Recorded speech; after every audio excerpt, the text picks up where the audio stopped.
Hey guys, welcome to another video. Have you been obsessed with that show Bridgerton? Me too. I'm excited to share with you today 3 different updos from the show and a few tips and tricks to help you with your updos.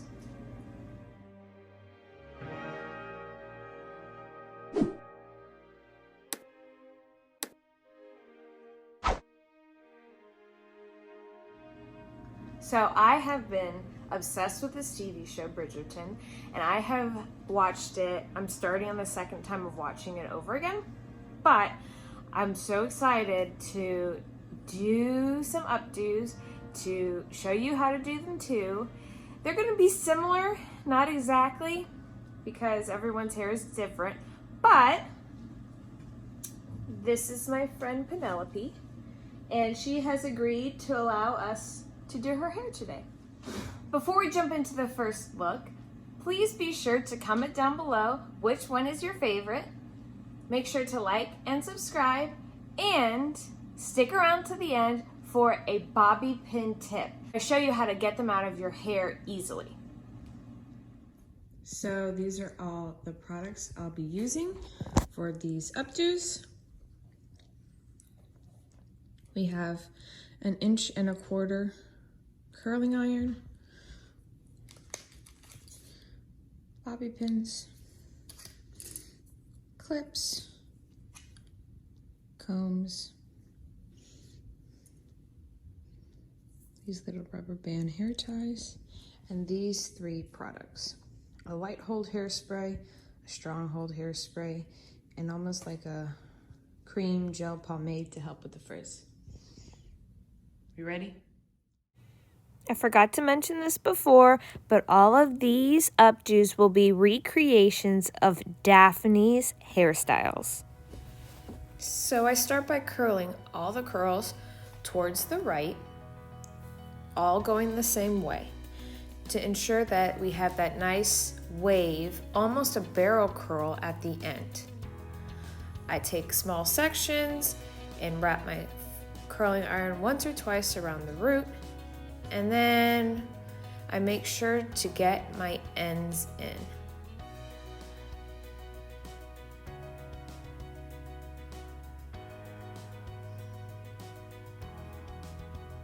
When I release the curl, I let it cool in my hand for a moment to ensure that the ends do stay curled.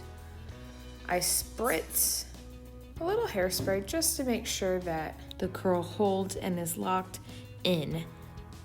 And I'll continue doing this till I get about halfway up the head.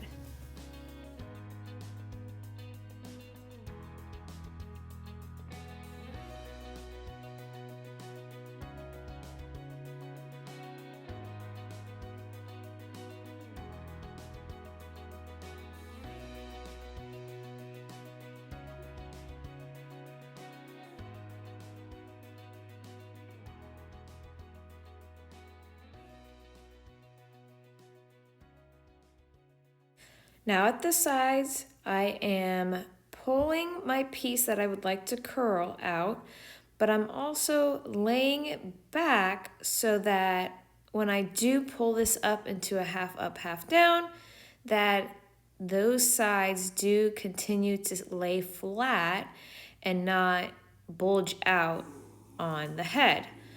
So I'm again curling to the right, wrapping a few times, making sure my ends get into that curling iron, but only staying about 3 or 4 inches from the root, not going all the way to the root, because we want those pieces to lay flat.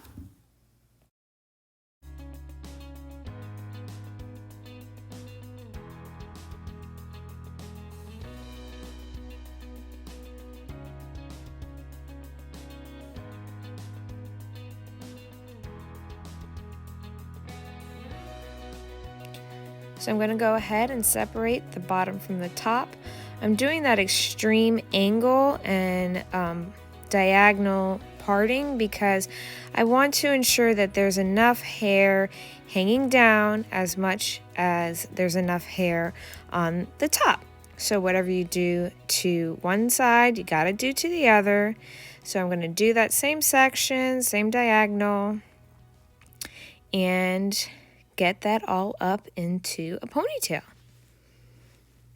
So I do have a little bit of a trick to get your ponytail in your hair, so that it's easy to get out and easy to put in. Sometimes when you're moving the hair tie over your hair, it does get caught and snagged.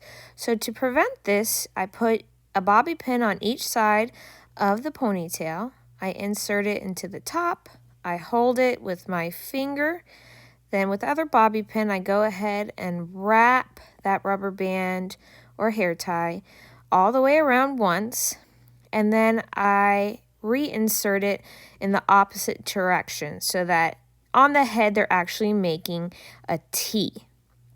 This ensures that the bobby pins won't move and the hair tie will stay in the hair. And then it's also nice when you're taking it out because you just pull out the bobby pins and the hair tie comes right out. So now I'm going to go ahead and start making my bun. So I really encourage you to just twist, of course, to the right because that's the way that we've curled it. And to insert bobby pins as you go along. I sometimes see people make the bun and then insert the bobby pins, and that just, to me, your buns look better, when you twist and pin all at the same time. So just working around, twisting and pinning, and you keep doing that till the end is attached. So I went ahead and braided that section out, and I twisted it around the bun and placed it where I would want it. I tucked the ends in with another bobby pin and perfected it, hairsprayed it, pushed all my pins in, and one more step to do, and it's done.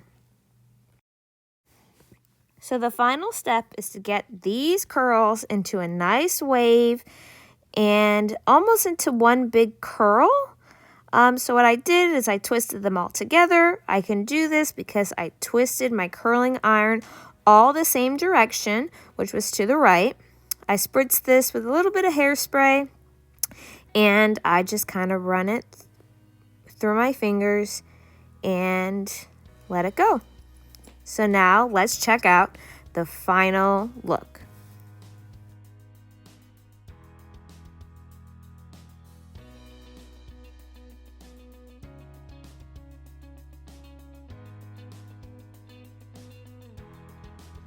Comment down below and let me know what you think.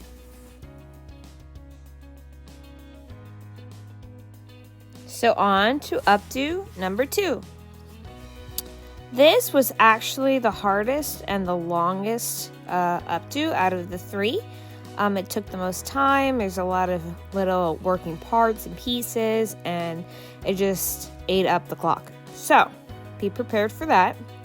I'm starting off putting 3 ponytails in the back of Penelope's head to secure the hair up and in a nice even way so that I have no fears that when she goes off dancing or whatever it is that she's doing, that her hair is not going to move. So you see my 3 ponytails, and I smooth out the sides to make sure that it looks like 1 ponytail and not 3.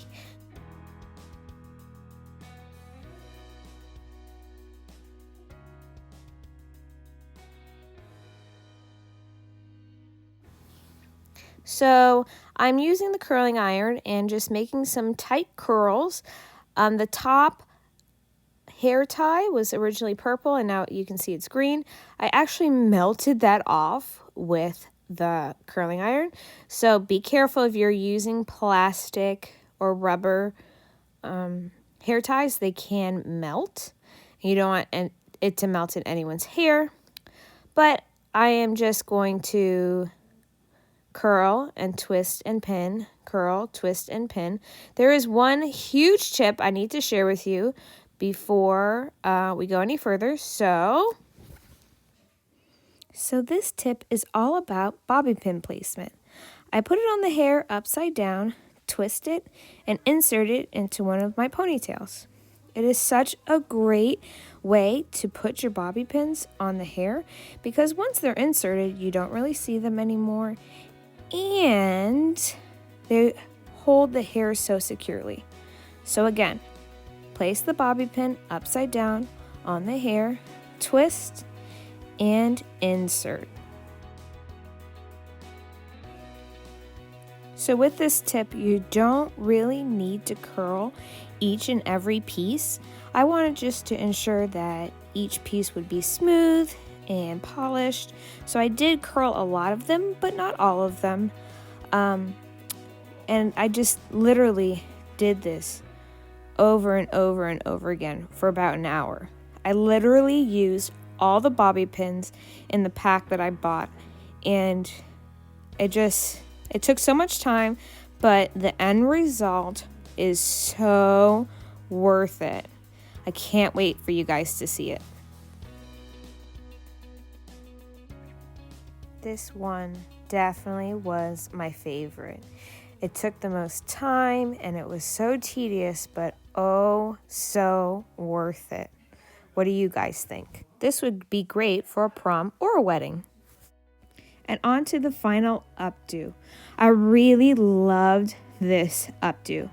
It's pretty simple, but if you don't know how to French braid, it can be a little bit hard for you. So I started off by sectioning the hair into 2 pieces and of course pinning one away. On the section that I had left over, I went ahead and sectioned out an 1.5 inch section all the way around the perimeter of that side of the hair. I applied a little bit of some pomade gel from Paul Mitchell just to make sure that things don't get frizzy and they stay where they're supposed to be. I started at the top and went ahead and French braided this entire section around the back of the head. The reason why this braid is a little bit different is I only picked up from the front. Only picking up from the one side kind of creates a headband kind of looking braid. So I continued just only picking up on the right side and continued braiding all the way to the center back. This braid is just so pretty and it's so intricate that I just absolutely love it. And of course, whatever you do to the one side, you gotta do to the other. So after I finished this braid, I went ahead and braided the other side in the same way.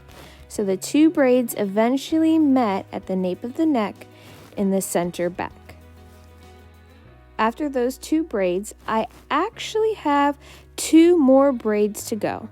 So I again started with my 3rd braid on the right, but this time in a normal French braid. I went actually under where the first braid I was going over. This one was under and I braided till it was her entire hair. So I finished on the right and continued on the left and kept going till there's no more hair to braid. Do you ever wonder how they get those big pretty braids? They just pull them.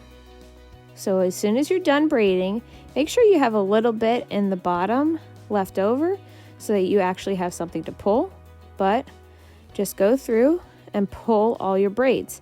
I pulled this one and all of them to make them nice and big and pretty. It's amazing to me how just a little bit of tugging makes such a huge difference in the braid. So I went ahead and started placing the braids flat on the head and bobby pinning them. I bobby pinned kind of in the center of the braid, so again you wouldn't see the pins.